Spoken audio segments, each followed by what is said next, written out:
Tonight on DC News Now, Vice President Kamala Harris giving a historic speech on the ellipse, creating a traffic nightmare in the district. Well, no one knew where to go, and there didn't seem to be anybody directing people. We'll hear from those who braved the massive crowds, catch a glimpse of the presidential hopeful 7 days ahead of Election Day.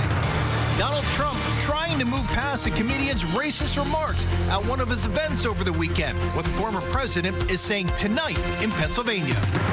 DC's high heel race wrapping up tonight. The 3-block race and the importance to the LGBTQ community. Hey everyone, headed for the 80s, and I have your Halloween forecast. It's coming up.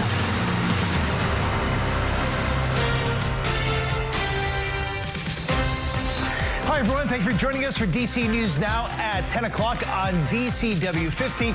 I'm Chris Flanagan. Susan Tran is on assignment.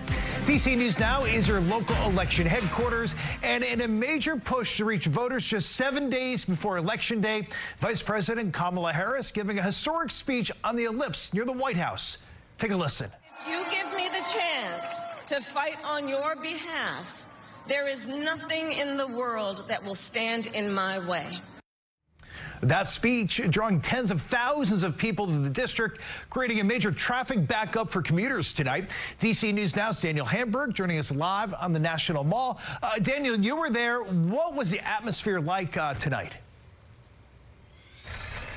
Oh, Chris, it was an electric atmosphere. People were excited to be here. Now, there were so many people that there was fencing around the ellipse, and once that area was completely filled, right in front of where I am right now, people filled the grounds of the Washington Monument. Some people waited hours to get inside that fence line.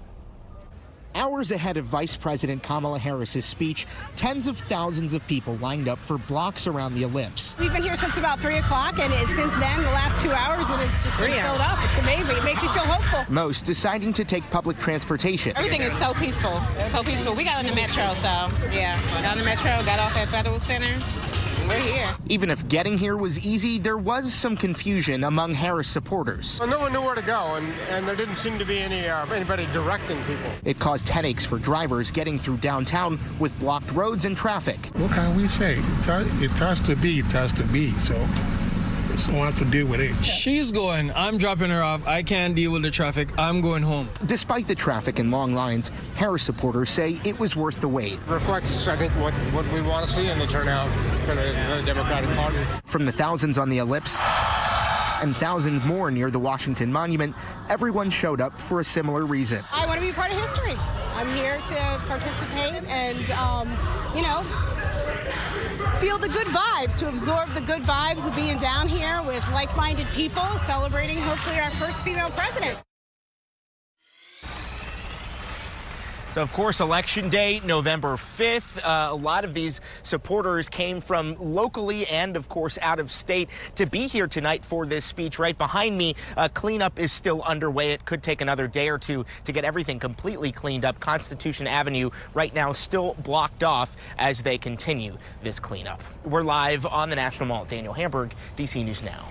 All right, Daniel, thanks. Meanwhile, tonight, former President Donald Trump talking to crowds outside of Philadelphia. This comes as his campaign is heavily criticized for a comedian's racist remarks about Puerto Rico. It happened at a rally in New York City Sunday. Earlier today, the ex-president said the event was a love fest, and he was honored to be involved at that.